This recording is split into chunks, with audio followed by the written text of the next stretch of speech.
Hello दोस्तों, आज के इस वीडियो में हम 10th का सिविक्स कंप्लीट करने वाले हैं। दोस्तों, मैंने आपको पिछले वीडियो में 10th का इकोनॉमिक्स और 10th का हिस्ट्री कंप्लीट किया था और आज के इस वीडियो में हम आपको 10th का सिविक्स यानी कि राजनीतिक विज्ञान कंप्लीट करने वाले हैं। इसलिए आज के इस वीडियो को भी पूरा कंप्लीट देखें। तो चलिए दोस्तों, अब इस वीडियो को शुरू करते हैं। तो फिर सबसे पहला चैप्टर है इसका लोकतंत्र में सत्ता की साझेदारी।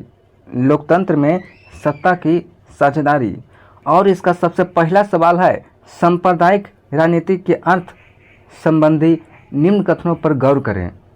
इसका कथन है सांप्रदायिक राजनीति किस पर आधारित है। सांप्रदायिक राजनीति किस पर आधारित है। सांप्रदायिक राजनीति में होता है क्या, नेता एक धर्म के लोगों को दूसरे धर्म से तुलना करते हुए उसे श्रेष्ठ मानता है, उसी तरह से दूसरे धर्म के लोगों को तीसरे धर्म के लोगों से उसे श्रेष्ठ मानता है। इस तरह से धार्मिक यानी कि सांप्रदायिक राजनीति चलती है, यानी कि इसमें एक धर्म के लोग दूसरे को दूसरे से श्रेष्ठ समझता है। इसलिए इसका सही ऑप्शन होगा ऑप्शन नंबर ए।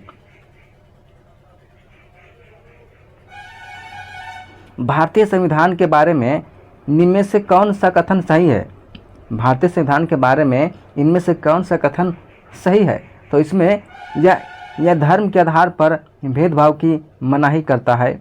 उसके बाद दूसरा है एक धर्म को राजकीय धर्म बनाता है। तीसरा है सभी लोगों को कोई भी धर्म मानने की आज़ादी देता है। फिर चौथा है किसी धार्मिक समुदाय में सभी नागरिकों को बराबरी का अधिकार देता है। तो फिर इसका सही ऑप्शन होगा ऑप्शन नंबर सी, सभी लोगों को कोई भी धर्म मनाने की यानी कि मानने की आज़ादी देता है। निम्नलिखित 3 बयानों पर विचार करें। सबसे पहला है जहां सामाजिक अंतर एक दूसरे से टकराते हैं वहां सामाजिक विभाजन होता है। वहां सामाजिक विभाजन होता है। उसके बाद फिर है यह संभव है एक व्यक्ति की कई पहचान हो। उसके बाद तीसरा है सिर्फ भारत जैसे बड़े देशों में ही सामाजिक विभाजन होता है। तो यह बिल्कुल तीसरा गलत है, क्योंकि भारत के अलावा बहुत सारे ऐसे बड़े देश हैं जहां पर भी सामाजिक विभाजन होता है। इसलिए ए और बी दोनों सही है। तो फिर इसका सही ऑप्शन होगा बा वाला, ए और बी यानी कि का और खा दोनों सही है। उसके बाद फिर अगला है सामाजिक विभाजन को संभालने के संदर्भ में इनमें से कौन सा बयान लोकतांत्रिक व्यवस्था पर लागू नहीं होता है। तो फिर लोकतंत्र सामाजिक विभाजनों के आधार पर समाज को विखंडन करने की ओर ले जाता है। यह बिल्कुल गलत है, क्योंकि यहाँ का रहा लागू नहीं होता है, तो फिर ये लागू नहीं होता है। और बाकी तीनों लोकतंत्र सामाजिक विभाजनों को हल करने का सबसे अच्छा तरीका है। उसके बाद फिर लोकतंत्र में विभिन्न समुदाय के लिए शांतिपूर्ण ढंग से अपनी शिकायतें जाहिर करना संभव है। फिर है लोकतंत्र में राजनीतिक प्रतिद्वंदी के चलते सामाजिक विभाजनों की छाया राजनीति पर पड़ती है। ये तीनों सही है और ये सही नहीं है। यहाँ पूछ रहा है कौन सही नहीं है। भारत में कहाँ औरतों के लिए आरक्षण की व्यवस्था है। तो फिर पंचायती राज संस्थाओं में औरतों के लिए आरक्षण की व्यवस्था है।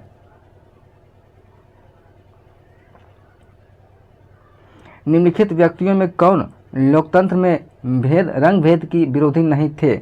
तो फिर king Martin Luther, Mahatma Gandhi और ओलंपिक धावक टॉमी स्मिथ और एक ओलंपिक धावक जॉन कार्लोस, ये सभी रंग भेद के विरोधी थे। और इसमें पूछ रहा कौन नहीं थे। तो फिर जेड गुड्डी नहीं थे।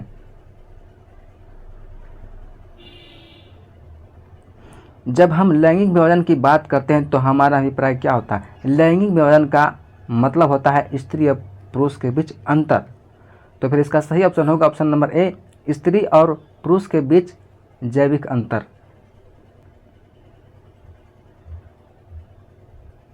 उसके बाद फिर दूसरा चैप्टर है सत्ता में साझेदारी की कार्यप्रणाली। इसका सबसे पहला सवाल है संघ सरकार का उदाहरण है। तो संघ सरकार का उदाहरण है अमेरिका। इसलिए इसका सही ऑप्शन होगा ऑप्शन नंबर ए, अमेरिका है। संघ राज्य की विशेषता नहीं है। संघ राज्य की विशेषता नहीं है, यानी कि जहाँ पर संघ सरकार होती है वहाँ पर एक एकहरी सरकार नहीं होती है, यानी कि वहाँ पर एक राज्य स्तर पर होता है, उसके बाद फिर केंद्र स्तर पर होता है। यानी कि यहाँ पर कौन नहीं है, तो फिर यहाँ पर एकहरी शासन व्यवस्था नहीं है। बाकी शक्तियों का विभाजन होता है केंद्र और राज्य में, सर्वोच्च न्यायपालिका होता है ये भी, और लिखित संविधान होता है ये होता है, लेकिन यहाँ पर एकहरी शासन व्यवस्था नहीं होता है। इसलिए इसका सही ऑप्शन होगा ऑप्शन नंबर सी। संघीय व्यवस्था में सरकार होती है, संघीय व्यवस्था में सरकार होती है, वहाँ पर बहुदलीय होती है। जैसे भारत में और अमेरिका में वहाँ पर बहुत सारी, जहाँ पर बहुत सारे दल होती है उसे कहते हैं बहुदलीय।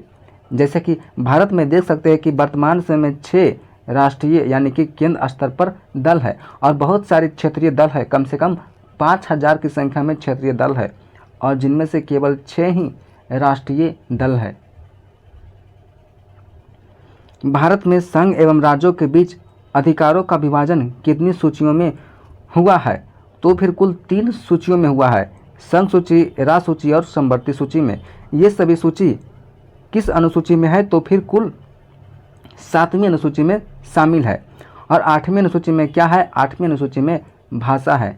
कुल कितने भाषा है, कुल 22 भाषा है। कितने हैं, कुल 22 भाषा है वहाँ पर 8वीं अनुसूची में। और 7वीं अनुसूची में सूची का वर्णन है, जिसमें से 3 सूची है, संघ सूची, राज्य सूची और समवर्ती सूची। समवर्ती सूची में संघ और राज्य दोनों कानून बना सकता है, लेकिन उसमें अगर टकराव हो गया यानी कि दोनों एक ही तरह का कानून बना दिया, तो फिर वहाँ पर संघ यानी कि केंद्र की कानून की मान्यता होगी, ना कि राज्य की। अगला है, भारत में पंचायती राज का स्वरूप कैसा है, तो फिर यह त्रिस्तरीय है। पंचायती राज का स्वरूप त्रिस्तरीय है।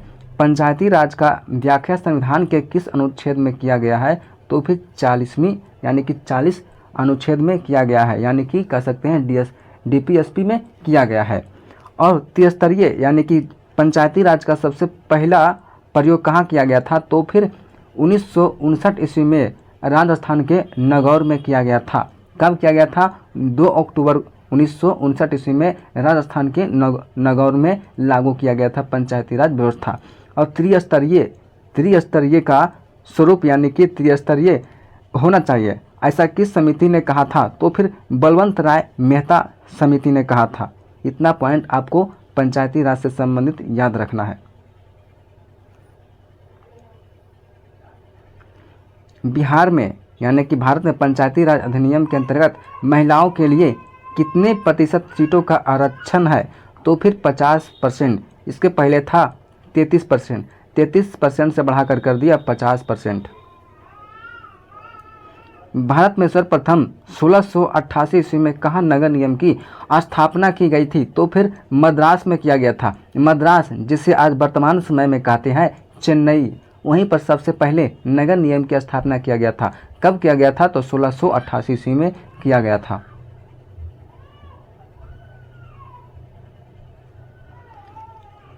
किसी राज्य के नाम एवं सीमा के परिवर्तन करने का अधिकार किसके पास होता है, यानी कि किसी भी राज्य का नाम एवं सीमा में परिवर्तन करने का अधिकार किसके पास है, तो फिर वो है संसद के पास। अभी आप करंट अफेयर्स में सुन रहे होंगे कि केरल अपना नाम चेंज कर रहा है और केरल से केरलम अपना नाम चेंज करना चाह रहा है, तो फिर वो किसके द्वारा होगा, संसद के द्वारा हो पाएगा। समवर्ती सूची में रखा गया है, समवर्ती सूची में रखा गया है, उसमें रखा गया है दोनों को, केंद्र एवं राज्य दोनों को रखा गया है, यानी कि इसका सही ऑप्शन होगा ऑप्शन नंबर बी, केंद्र एवं राज्य दोनों को। समवर्ती सूची किस अनुसूची में शामिल है, तो फिर 7वीं अनुसूची में शामिल है। भारत में संविधान सभा का गठन कब हुआ था, 1946 ईस्वी में हुआ था। 1946 ईस्वी में संविधान सभा का गठन हुआ था। और सबसे प्रथम बैठक कब हुआ था, तो 9 दिसंबर को हुआ था। 9 दिसंबर को हुआ था। उस समय अस्थाई अध्यक्ष किसे बनाया गया था, तो सच्चिदानंद सिन्हा को बनाया गया था। लेकिन बाद में अस्थाई अध्यक्ष किसे बनाया गया था, तो फिर राजेंद्र प्रसाद को। इतना बात आपको ध्यान रखना है। उसके बाद फिर अगला सवाल है, पंचायत समिति का प्रधान कौन होता है। पंचायत समिति का प्रधान कौन होता है? तो फिर वो प्रमुख होता है। प्रमुख होता है पंचायत समिति का प्रधान। भारतीय संसद ने किस संविधान संशोधन को 1992 में पारित कर नगरीय स्वशासन व्यवस्था को संवैधानिक मान्यता प्रदान किया है? तो फिर वो 74वीं। इसके पहले 73वीं संविधान संशोधन में पंचायती राज को लागू किया गया था और उसके बाद फिर 74वीं संविधान संशोधन में नगरीय स्वशासन, यानी कि जिस प्रकार से गांव में पंचायत होता है उसी तरह से नगर में नगरीय स्वशासन जैसे नगर पालिका होता है। यानी कि पंचायती राज संविधान के किस संशोधन में लागू किया? तो फिर 73वां आपको ध्यान रखना है। और नगरीय स्वशासन किस संविधान संशोधन में लागू किया गया? तो फिर 94वां। और कब किया गया था? तो 1992-93 में, यानी कि 1992 भी कहीं हो सकता है और 93 भी हो सकता है। भारत में सर्वोच्च न्यायालय के मुख्य न्यायाधीश की नियुक्ति कौन करता है? तो फिर वो राष्ट्रपति करता है। किसके सलाह पर? तो प्रधानमंत्री के सलाह पर करता है। आधुनिक युग में प्रत्यक्ष लोकतंत्र कहाँ है? तो फिर वो है भारत में ही। भारत में ही प्रत्यक्ष लोकतंत्र है। भारतीय स्वतंत्रता अधिनियम 1947 के तहत भारत में उस समय कितनी देशी रियासतें थी? तो 563 थी। उसमें 563 थी। भारतीय संघ में किस राज्य को विशेष राज्य का दर्जा प्राप्त है? जम्मू कश्मीर को, लेकिन अब यूटी में इसे बदल दिया गया है। पंचायती राज प्रणाली की विधिवत शुरुआत बलवंत राय मेहता समिति की अनुशंसा पर 2 अक्टूबर 1959 ईस्वी को राजस्थान के किस जिले में किया गया था? तो फिर नागौर में। मैंने आपको पीछे बताया था कि नागौर में सबसे पहले पंचायती राज का शुरुआत किया गया था। कब किया गया था? 2 अक्टूबर 1959 ईस्वी को किया गया था। और पंचायती राज संविधान के किस अनुच्छेद में वर्णित है? तो फिर 40वीं यानी कि 40 अनुच्छेद में वर्णित है। इतना पॉइंट आपको ध्यान रखना है। निम्नलिखित में से कौन केंद्र शासित प्रदेश है? तो फिर वो है चंडीगढ़। बाकी सभी स्टेट है, तीनों स्टेट है। और चंडीगढ़ जो यूटी यानी कि यूनियन टेरिटरी है।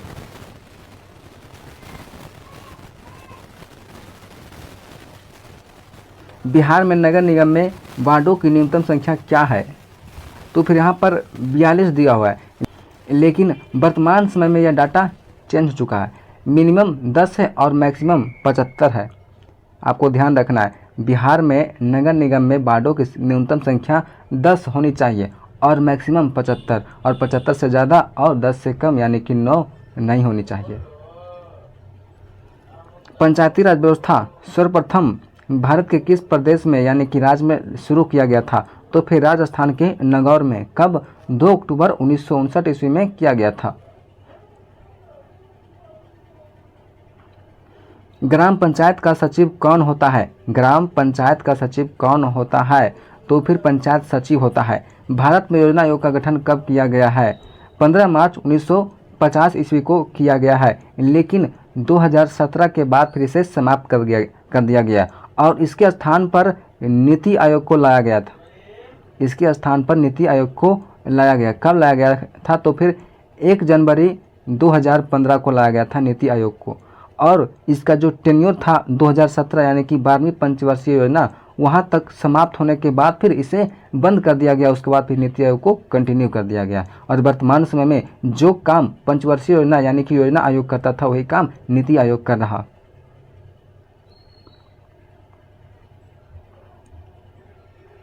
बिहार में कितनी आबादी पर पंचायत समिति के एक सदस्य को चुने जाने की प्रावधान है? तो फिर 5000 की आबादी पर चुने जाने की प्रावधान है। संघ राज्य की एक विशेषता है, कौन सी है? तो फिर सरकार की शक्ति शासन के विभिन्न स्तरों के बीच बढ़ जाती है, यानी कि उनकी शक्तियों का विकेंद्रीकरण हो जाता है। किसकी? तो केंद्र की। कुछ शक्तियाँ चली जाती है राज्य में और कुछ शक्तियाँ चली जाती है यानी कि निचले स्तर पर मुखिया के पास।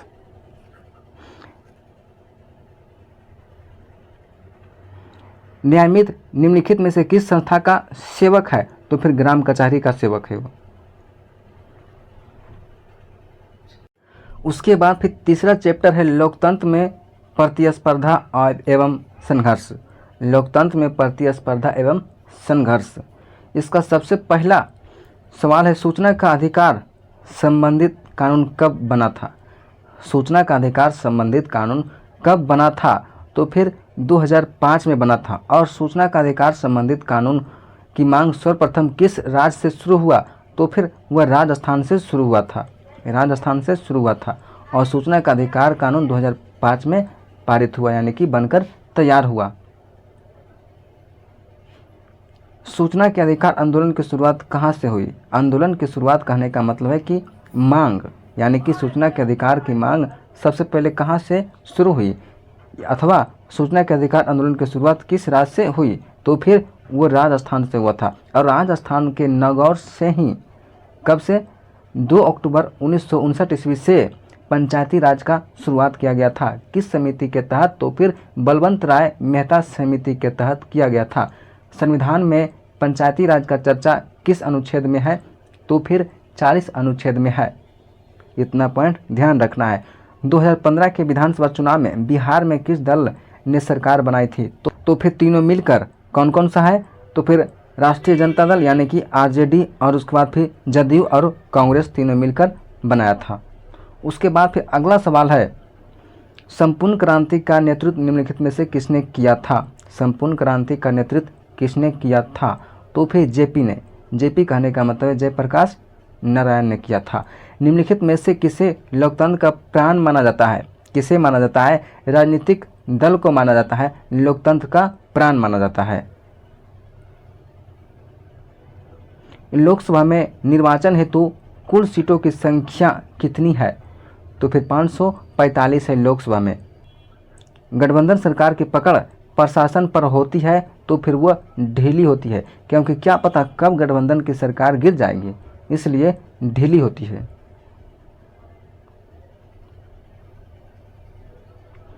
निम्नलिखित में से कौन राष्ट्रीय दल नहीं है? तो फिर राष्ट्रीय जनता दल और लोक जनशक्ति पार्टी, ये राष्ट्रीय दल नहीं है और बाकी दोनों है। लेकिन यहाँ पर पहले, यहाँ राष्ट्रीय जनता दल पहले थी, लेकिन अब वर्तमान समय में यह नहीं है।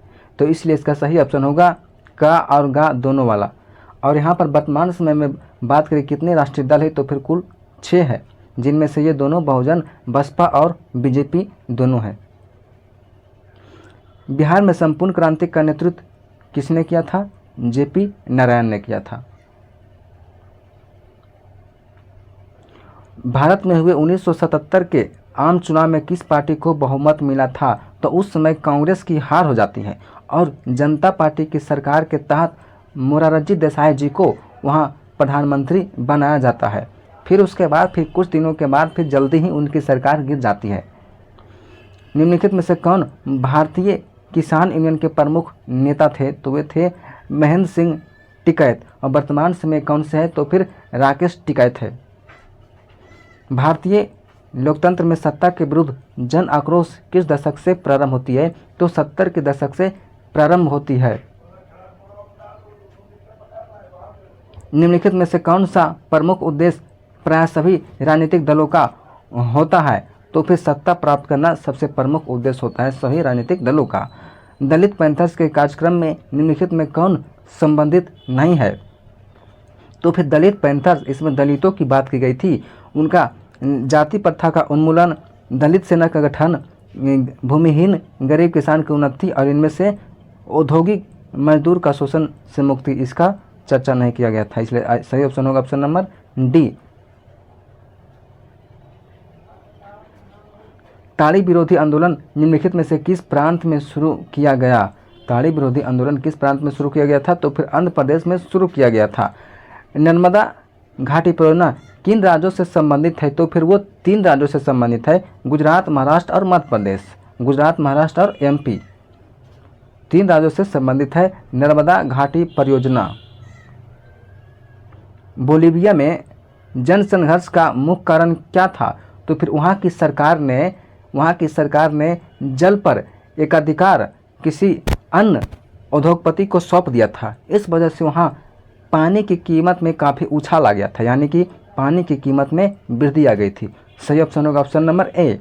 राजनीतिक दल का आशय है, यानी कि राजनीतिक दल का क्या आशय है? तो फिर व्यक्तियों का समूह से अगला सवाल है कि किस देश में बहुदलीय व्यवस्था नहीं है, तो फिर वो है ब्रिटेन में बहुदलीय व्यवस्था नहीं है।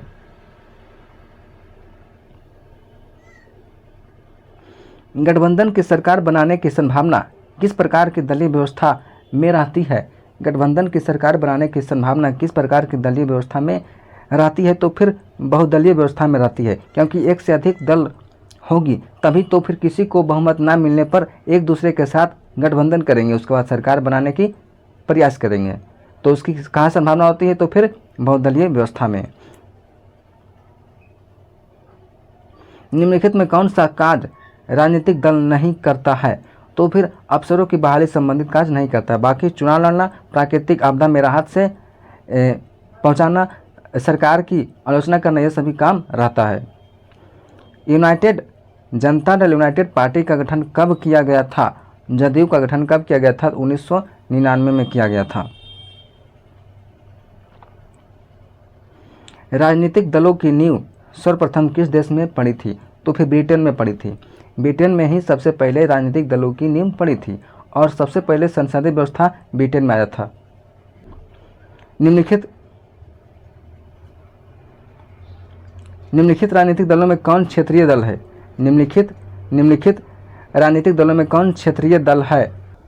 तो फिर यहाँ पर भारतीय राष्ट्रीय कांग्रेस और उसके बाद फिर भारतीय जनता पार्टी यानी कि बीजेपी, फिर भारतीय कम्युनिस्ट पार्टी, ये सभी राष्ट्रीय दल है। और यहाँ पूछ रहा है कि कौन क्षेत्रीय दल है, तो फिर यह है तृणमूल कांग्रेस जो क्षेत्रीय दल है, इसलिए सही ऑप्शन होगा ऑप्शन नंबर बी।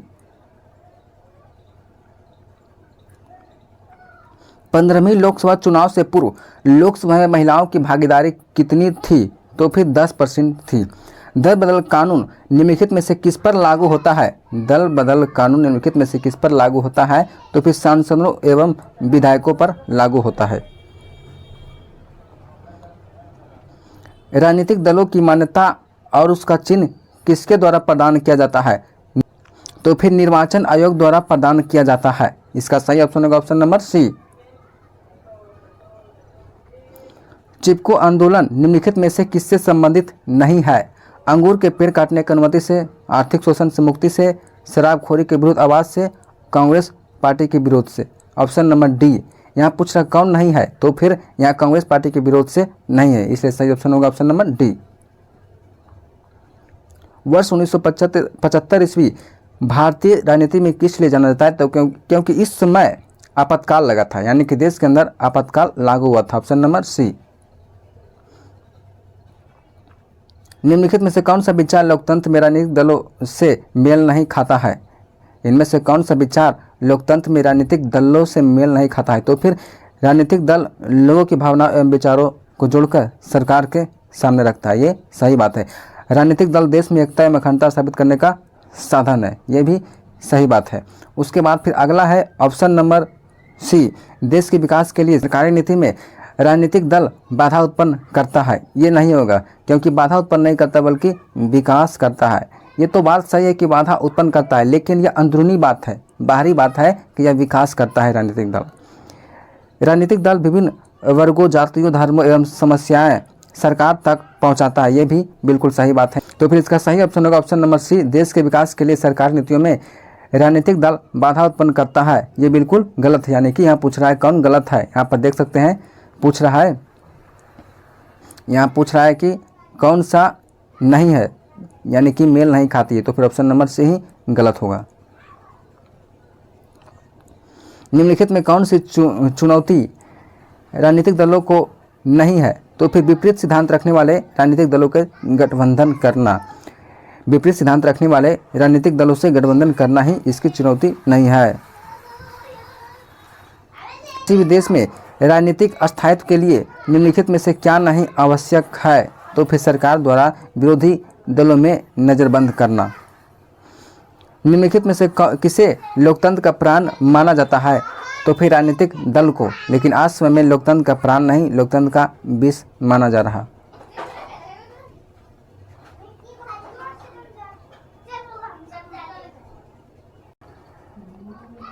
उसके बाद फिर अगला चैप्टर है लोकतंत्र की उपलब्धियां। लोकतंत्र की उपलब्धियां, इसका सबसे पहला सवाल है लोकतंत्र में सरकारें किसके प्रति उत्तरदायी होती है तो फिर जनता के प्रति उत्तरदायी होती है। अगर विश्वास खो जाए तो फिर पूरी सरकार गिर जाती है। भारत में किस तरह के लोकतंत्र की व्यवस्था की गई है? अप्रत्यक्ष प्रकार की लोकतंत्र की व्यवस्था भारत में की गई है, क्योंकि भारत की आबादी सर्वाधिक है। दुनिया में सबसे अधिक आबादी भारत की है।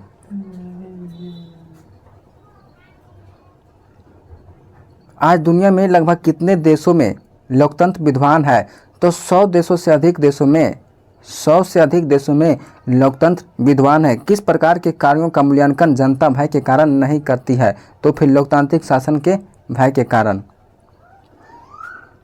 किस सरकार में चुनाव नियमित रूप से होते हैं? तो फिर वो लोकतंत्र की सरकार में नियमित रूप से चुनाव होते हैं। किस सरकार में फैसला लेने में विलम्ब होती है? लोकतंत्र में फैसला लेने में काफ़ी विलम्ब होती है। किस व्यवस्था के फैसलों में व्यक्तिगत पूर्वग्रहों की अधिकता रहती है? तो फिर वह गैर लोकतांत्रिक में। ऑप्शन नंबर 20 का सही हो जाएगा।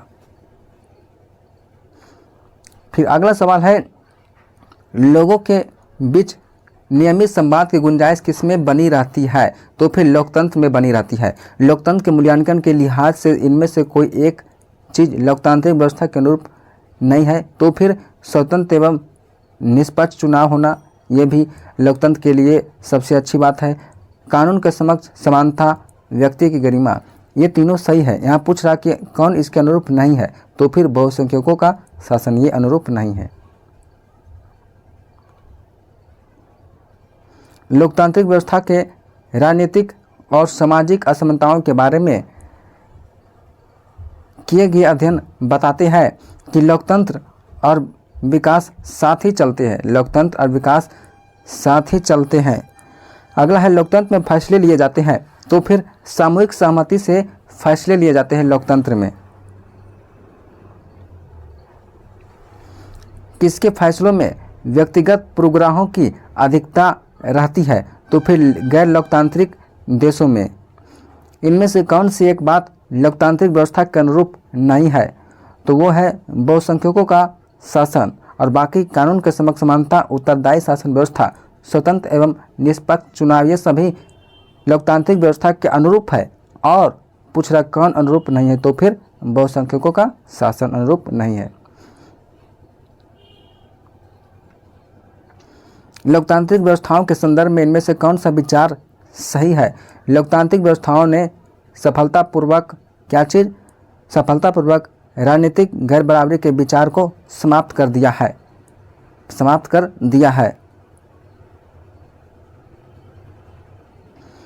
लोकतंत्र में चुनाव में भाग लेने वाले और अपने प्रतिनिधियों को चुनने का अधिकार किसे है? तो फिर जनता को है। जनता ही किसी को भी अपना प्रतिनिधि के रूप में चुन सकता है कि यह सांसद बनेगा या ना बनेगा। उसके बाद फिर अगला और लास्ट चैप्टर है लोकतंत्र की चुनौतियाँ। तो चलिए अब इसे भी कंप्लीट करते हैं। इसका सबसे पहला सवाल है, विश्व का सबसे बड़ा लोकतांत्रिक देश है, यानी कि विश्व का सबसे बड़ा लोकतंत्र का देश कौन सा है? तो फिर हमारा देश भारत है। लोकतंत्र का जननी किसे माना जाता है? तो फिर अमेरिका को माना जाता है लोकतंत्र का जननी। लोकतंत्र जनता द्वारा जनता के लिए शासन है, यह कथन किसका है? तो फिर यह कथन अब्राहम लिंकन का है। कहाँ का रहने वाला था? तो फिर यूएसए यानी कि अमेरिका का रहने वाला था अब्राहम लिंकन। भारतीय लोकतंत्र के कितने अंग है? तो भारतीय लोकतंत्र के 3 अंग है। कौन कौन सा है? तो फिर लोकसभा और राज्यसभा और एक है राष्ट्रपति। 3 अंग है। अगर बात करें कि संसद के कितने सदन है, तो फिर वहाँ पर 2 हो जाएगा, एक लोकसभा दूसरा राज्यसभा। अगर अंग पूछे तो 3 हो जाएगा, साथ में राष्ट्रपति हो जाएगा।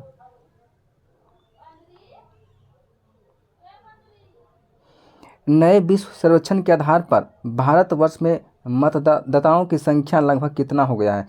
तो फिर यहाँ पर ऑप्शन में 71 करोड़, लेकिन वर्तमान डाटा के अनुसार 97 करोड़ यानी कि 1 अरब के आसपास हो गया है। लोकतांत्रिक सुधार मुख्यतः करते हैं? तो लोकतांत्रिक सुधार मुख्यतः राजनीतिक दल करते हैं। दुनिया के कितने हिस्से में अभी भी लोकतांत्रिक शासन व्यवस्था नहीं है? तो तो 1/4 यानी कि 25% हिस्से में अभी तक लोकतांत्रिक शासन व्यवस्था नहीं आ पाया है। 15वीं लोकसभा चुनाव से पूर्व लोकतंत्र में महिलाओं की भागीदारी कितनी थी? 10% थी। पुष्प कमल दहल प्रचंड किस देश के माओवादी नेता है? तो वह नेपाल के है। किस देश के है? नेपाल के है पुष्प दहल कमल प्रचंड नेता, जो नेपाल के रहने वाले हैं। किस देश के राष्ट्रवादी नेता आंग सान सू की को 15 वर्ष से नज़रबंद कर रखा गया है? तो वो है म्यांमार की नेता है। नेपाल में कितने साल पुराने राजशाही को खत्म कर लोकतांत्रिक देश के रूप में स्थापित किया गया? तो फिर 240 साल बाद, वो भी 2015 में लोकतंत्र स्थापित हुआ नेपाल में। क्षेत्रवाद की भावना का कुपरिणाम क्या है? तो वह अलगाववाद, यानी कि क्षेत्रवाद होने के बाद फिर वह धीरे धीरे अलगाववाद के रूप में परिवर्तित हो जाता है। जैसे वर्तमान समय में देख सकते हैं पूर्वोत्तर भारत में बहुत सारी अलगाववाद की समस्या उत्पन्न हो रही है। किस देश के संविधान निर्माताओं में से एक अलेक्जेंडर हैमिल्टन ने कहा था, कार्यपालिका में ऊर्जा होनी चाहिए तो विधायिका में दूरदर्शिता, जबकि न्यायपालिका में सत्य के प्रति निष्ठा और संयम होना चाहिए? तो फिर वो थे अमेरिकी संविधान निर्माताओं में से एक थे अलेक्जेंडर हैमिल्टन ने ऐसा कहा था। लोकतंत्र की सफलता निर्भर करती है तो फिर नागरिकों की विवेकपूर्ण सहभागिता पर। इसलिए इसका सही ऑप्शन होगा ऑप्शन नंबर सी। तो दोस्तों अब चैप्टर ये समाप्त हो गया है, ये सब्जेक्ट ही समाप्त हो गया। दोस्तों अगर आपको इसका PDF चाहिए तो फिर हमारे टेलीग्राम चैनल से जुड़ सकते हैं, वहाँ पर आपको सारा PDF मिल जाएगा। दोस्तों इसी तरह से अगर बिहार पुलिस की तैयारी कर रहे हैं तो फिर इसका प्लेलिस्ट बना दिए हैं, उसका लिंक इस वीडियो के डिस्क्रिप्शन में दे दिए हैं, और साथ में टेलीग्राम चैनल का भी लिंक इस वीडियो के डिस्क्रिप्शन में दे दिए। वहाँ से जाकर आप किसी भी ID से जुड़ सकते हैं। साथ में फेसबुक और इंस्टाग्राम को भी वहाँ पर ऐड कर दिया है, आप जहाँ चाहें वहाँ से जुड़ सकते हैं। तो चलिए दोस्तों मिलते हैं नेक्स्ट वीडियो में। जय हिंद दोस्तों।